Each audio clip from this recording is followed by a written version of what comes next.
By the Morning Boat. A short story by Sarah Jewett. On the coast of Maine, where many green islands and salt inlets fringe the deep-cut shoreline, where balsam firs and bayberry bushes send their fragrance far seaward, and song sparrows sing all day, and the tide runs plashing in and out among the weedy ledges, where cowbells tinkle on the hills and herons stand in the shady coves. On the lonely coast of Maine stood a small gray house facing the morning light. All the weather-beaten houses of that region face the sea apprehensively, like the women who live in them. This home of 4 people was as bleached and gray with wind and rain as one of the pasture rocks close by. There were some cinnamon rose bushes under the window at one side of the door, and a stunted lilac at the other side. It was so early in the cool morning that nobody was astir but some shy birds that had come in the stillness of dawn to pick and flutter in the short grass. They flew away together as someone softly opened the unlocked door and stepped out. This was a bent old man who shaded his eyes with his hand and looked at the west and the east and overhead, and then took a few lame and feeble steps farther out to see a wooden vane on the barn. Then he sat down on the doorstep, clasped his hands together between his knees, and looked steadily out to sea, scanning the horizon where some schooners had held on their course all night, with a light westerly breeze. He seemed to be satisfied at sight of the weather, as if he had been anxious, as he lay unassured in his north bedroom, vexed with the sleeplessness of age and excited by thoughts of the coming day. The old seaman dozed as he sat on the doorstep, while dawn came up and the world grew bright, and the little birds returned, fearfully at first, to finish their breakfast, and at last made bold to hop close to his feet. After a time, someone else came and stood in the open door behind him. "Why, Father, seems to me you've got an early start. 'Tain't but 4 o'clock. I thought I was foolish to get up so soon, but it wain't so I could sleep." "No, darter," the old man smiled as he turned to look at her, wide awake on the instant. "'Tain't so soon as I get out some of these early mornings. The birds wake me up singing, and it's plenty light, you know. I wanted to make sure Leisha would have a fair day to go." "I expect he'd have to go if the weather wa'n't good," said the woman. Yes, but 'tis useful to have fair weather, and a good sign some says it is. This is a great event for the boy, ain't it? I can't face the thought of losing on him, Father." The woman came forward a step or two and sat down on the doorstep. She was a hard-worked, anxious creature whose face had lost all look of youth. She was apt, in the general course of things, to hurry the old man and to spare little time for talking, and he was pleased by this acknowledged unity of their interests. He moved aside a little to give her more room, and glanced at her with a smile, as if to beg her to speak freely. They were both undemonstrative, taciturn New Englanders. Their hearts were warm with pent-up feeling that summer morning, yet it was easier to understand one another through silence than through speech. "No, I couldn't get much sleep," repeated the daughter at last. "Some things I thought of that ain't come to mind before for years. Things I don't relish the feeling of all over again. 'Twas just such a morning as this, poor little Leisha's father went off on that last v'yage of his," answered the old sailor with instant comprehension. "Yes, you've had it master hard, poor gal, ain't you? I advised him against going off on that old vessel with a crew that wa'n't capable. Such a morning as this, when I come out at sunup, I always seem to see her topsails over there beyond the pint, where she was to anchor. Well, I thank heaven Leisha was averse to going to sea," declared the mother. "There's dangers ashore, Lucy Ann," said the grandfather solemnly. But there was no answer, and they sat there in silence until the old man grew drowsy again. "Yesterday was the first time it fell onto my heart that Leisha was going off," the mother began again after a time had passed. "Perhaps folks was right about our needing of him. I've been working every way I could to further him, and get him a real good chance up to Boston, and now that we've got to part with him, I don't see how to put up with it." "All natural," insisted the old man. "My mother wept the night through before I was going to sail on my first voyage. She was kind of satisfied, though, when I come home next summer, grown a full man with my savings in my pocket, and I had a master pretty little figured shawl I'd bought for her to Bristol." "I don't want no shawls. Partin' is partin' to me," said the woman. "'Tain't everybody can stand in her door and see the chimblies of 3 children's houses without a glass," he tried eagerly to console her. "All ready and willing to do their part for you, so as you could let Leisha go off and have his chance." "I don't know how it is," she answered, "but none on 'em never give me the rooted home feeling that Leisha has. They was more varying and kind of fast-growing and scattering, but Leisha was always Leisha when he was a babe, and I settled on him for the one to keep with me." "Then he's just the kind to send off, one you ain't got to worry about. They're all good children," said the man. "We've reason to be thankful none on 'em's been like some young sprigs. More grief and glory to their folks. And I ain't regretting Leisha's going one mite. I believe you'd rather go on doing for him in Cossington. I think it was high time to shove him out of the nest." "You ain't his mother," said Lucy Ann. "What be you going to give him for his breakfast?" asked the stern grandfather, in a softened, less businesslike voice. "I don't know's I'd thought about it special, sir. I did lay aside that piece of apple pie we had left yesterday from dinner," she confessed. "Fry him out a nice little crisp piece of pork, Lucy Ann, and 'twill relish with his baked potatoes. He'll think of his breakfast more times than you expect. I know a lad's feelings when home's put behind him." The sun was up clear and bright over the broad sea inlet to the eastward, but the shining water struck the eye by its look of vacancy. It was broad daylight and still so early that no sails came stealing out from the farmhouse landings, or even from the gray groups of battered fish houses that overhung here and there a sheltered cove. Some crows and gulls were busy in the air. It was the time of day when the world belongs more to birds than to men. "Poor Leisha," the mother went on compassionately. "I expect it has been a long night to him. He seemed to take it in as he was going to bed, how it was his last night to home. I heard him thrashing about kind of restless sometimes." "Come, Lucy Ann, the boy ought to be stirring," exclaimed the old sailor, without the least show of sympathy. "He's got to be ready when John Sykes comes, and he ain't so quick as some lads." The mother rose with a sigh and went into the house. After her own sleepless night, she dreaded to face the regretful, sleepless eyes of her son. But as she opened the door of his little bedroom, there lay Elisha sound asleep and comfortable to behold. She stood watching him with gloomy tenderness until he stirred uneasily, his consciousness roused by the intentness of her thought and the mysterious current that flowed from her wistful, eager eyes. But when the lad waked, it was to a joyful sense of manliness and responsibility. For him, the change of surroundings was coming through natural processes of growth, not through the uprooting which gave his mother such an aching heart. A little later, Elisha came out to the breakfast table, arrayed in his best sandy brown clothes set off with a bright blue satin cravat, which had been the pride and delight of pleasant Sundays and rare holidays. He already felt unrelated to the familiar scene of things, and was impatient to be gone.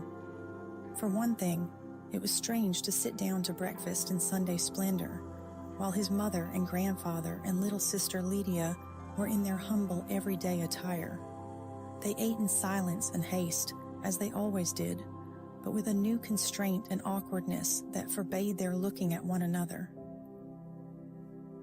At last the head of the household broke the silence with simple straightforwardness. "You've got an excellent good day, Leisha. I like to have a fair start myself. 'Tain't gonna be too hot. The wind's working into the north a little." "Yes, sir," responded Elisha. "The great pint about getting on in life is being able to cope with your headwinds. continued the old man earnestly, pushing away his plate. "Any fool can run before a fair breeze, but I tell ye a good seaman is one that gets the best out of his disadvantages. You won't be treated so pretty as you expect in the store, and you'll get plenty of blows to your pride. But you keep right ahead, and if you can't run before the wind, you can always beat. I ain't no hand to preach, but preaching ain't going to sarve you now.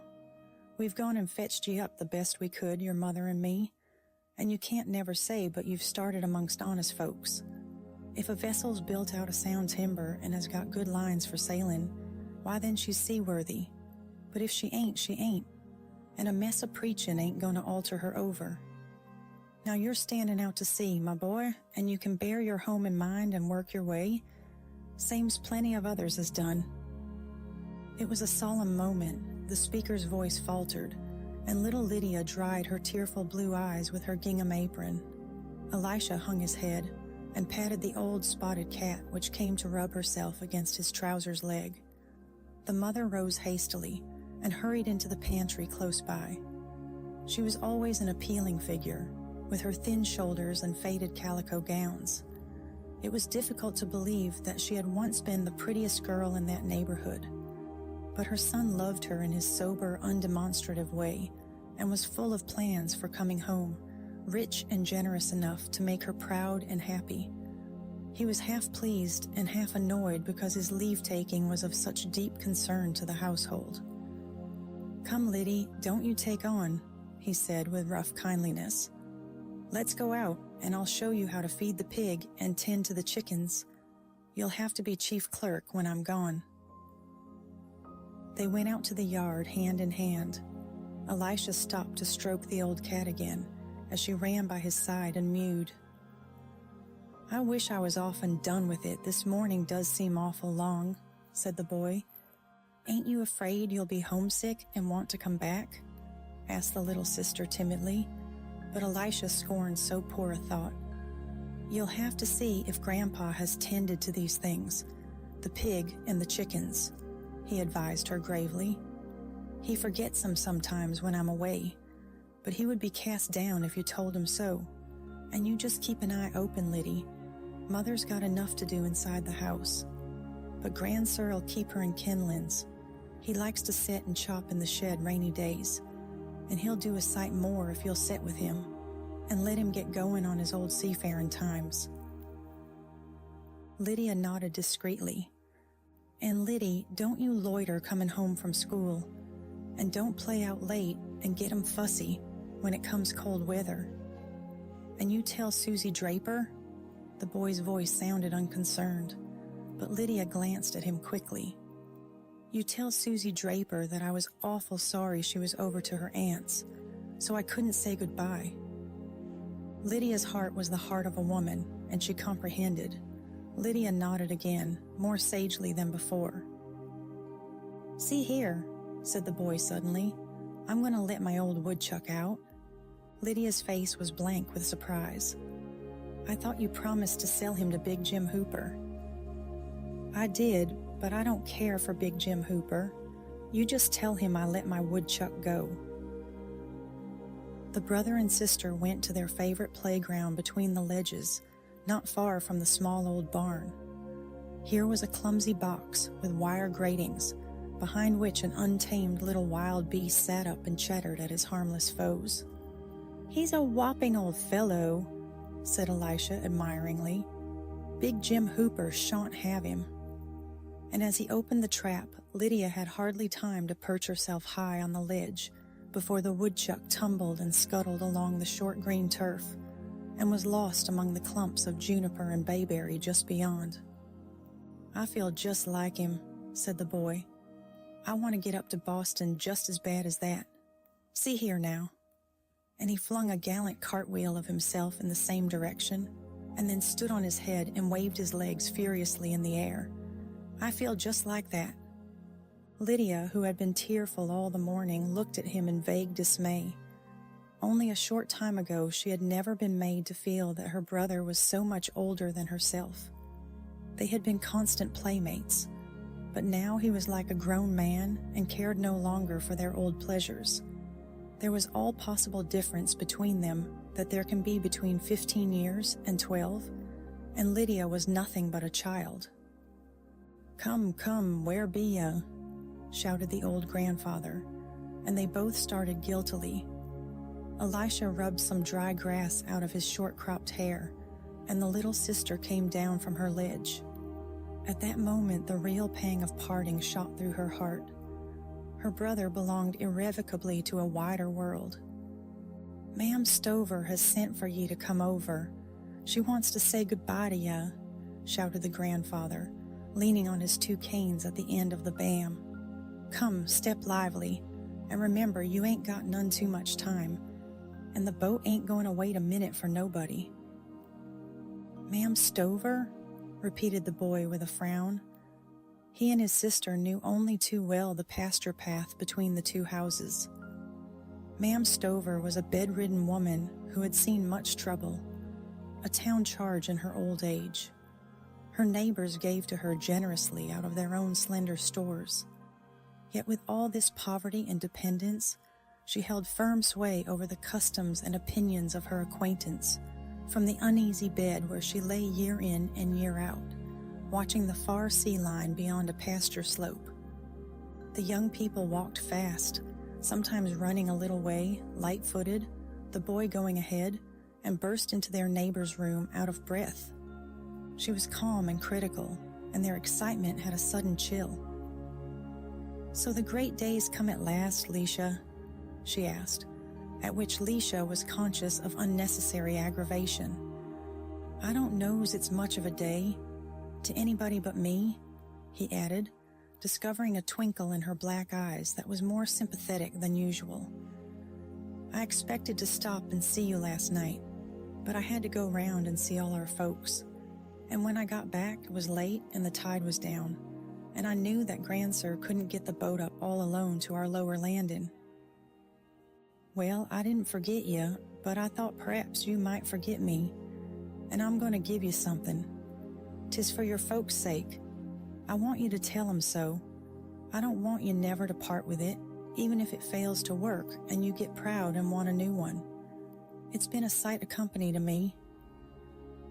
She reached up with a flush on her wrinkled cheeks and tears in her eyes, and took a worn old silver watch from its nail and handed it with a last look at its white face and large gold hands to the startled boy.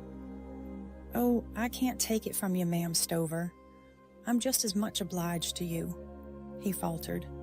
"There, go now, dear, go right along," said the old woman, turning quickly away.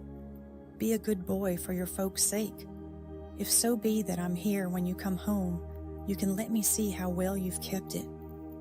The boy and girl went softly out, leaving the door wide open as Ma'am Stover liked to have it in summer weather, her windows being small and few. There were neighbors near enough to come and shut it if a heavy shower blew up. Sometimes the song sparrows and whippoorwills came hopping in about the little bare room. "I felt kind of shamed to carry off her watch," protested Elisha, with a radiant face that belied his honest words. "Put it on," said proud little Lydia, trotting alongside, and he hooked the bright steel chain into his buttonhole and looked down to see how it shone across his waistcoat. None of his friends had so fine a watch. Even his grandfather's was so poor a timekeeper that it was rarely worn except as a decoration on Sundays or at a funeral. They hurried home. Ma'am Stover, lying in her bed, could see the two slight figures nearly all the way on the pasture path, flitting along in their joyful haste. It was disappointing that the mother and grandfather had so little to say about the watch.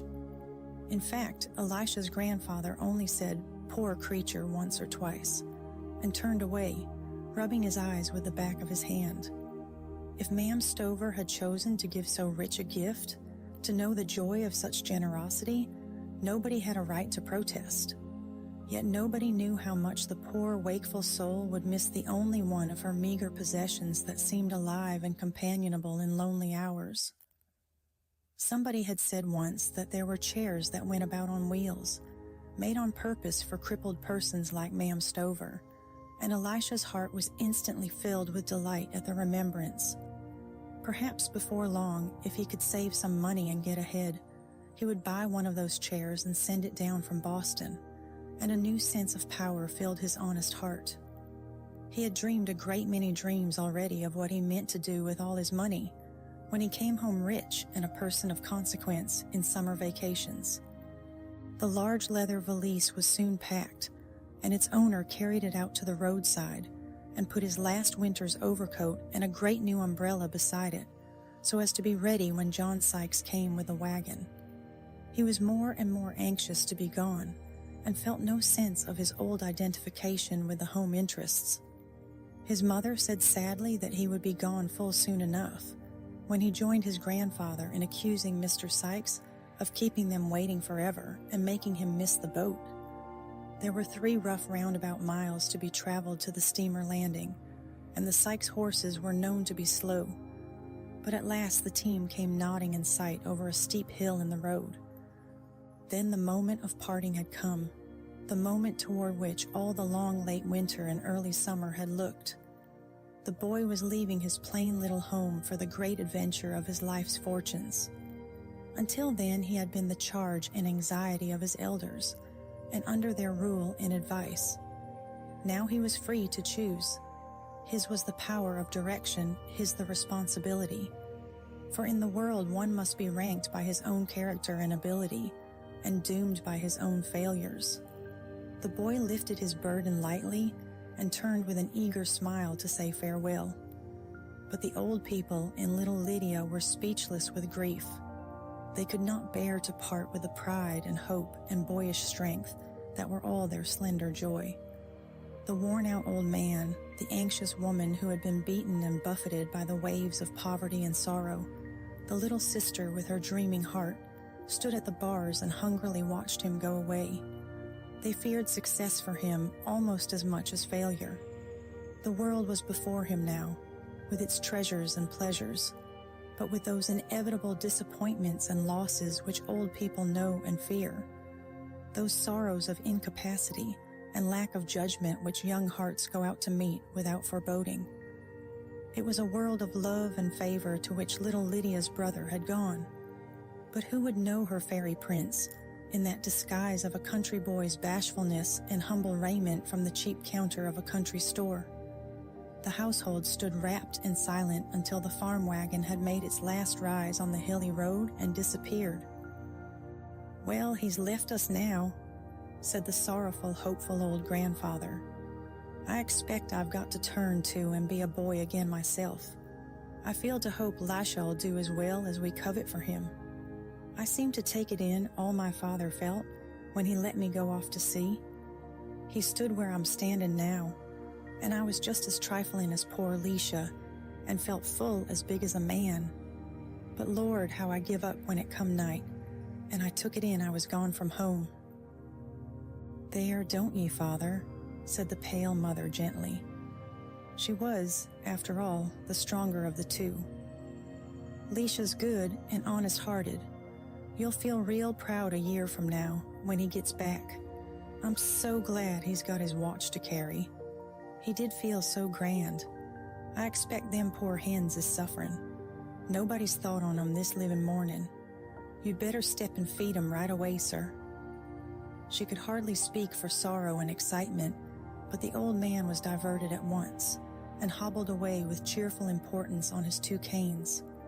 Then she looked round at the poor, stony little farm almost angrily. He'd no natural turn for the sea. Lisha hadn't, but I might have kept him with me if the land was good for anything.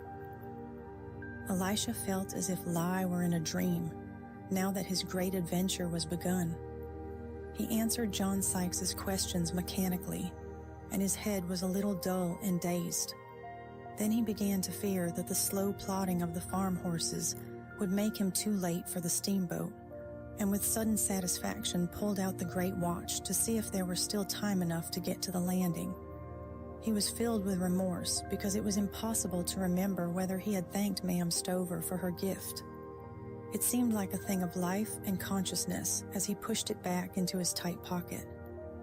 John Sykes looked at him curiously. "Why, that's old Ma'am Stover's timepiece, ain't it? Lend it to you, did she?" "Gave it to me," answered Elisha proudly.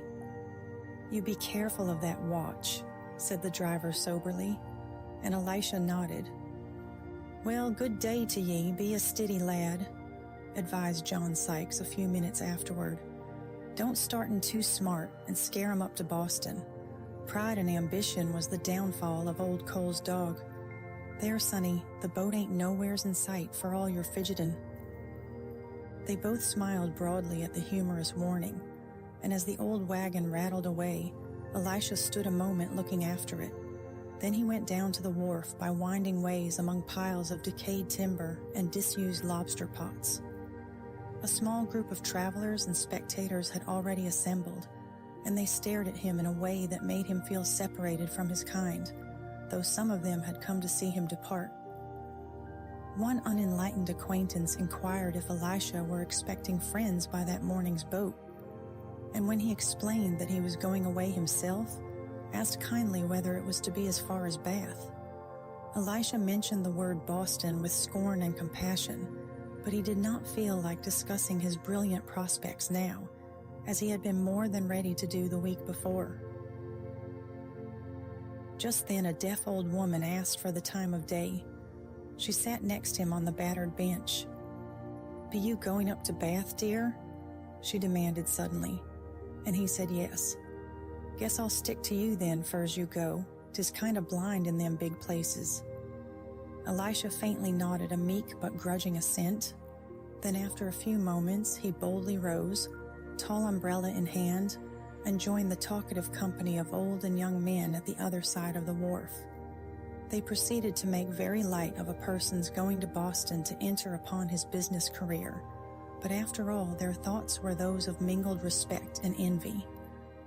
Most of them had seen Boston, but no one save Elisha was going there that day to stay for a whole year. It made him feel like a city man.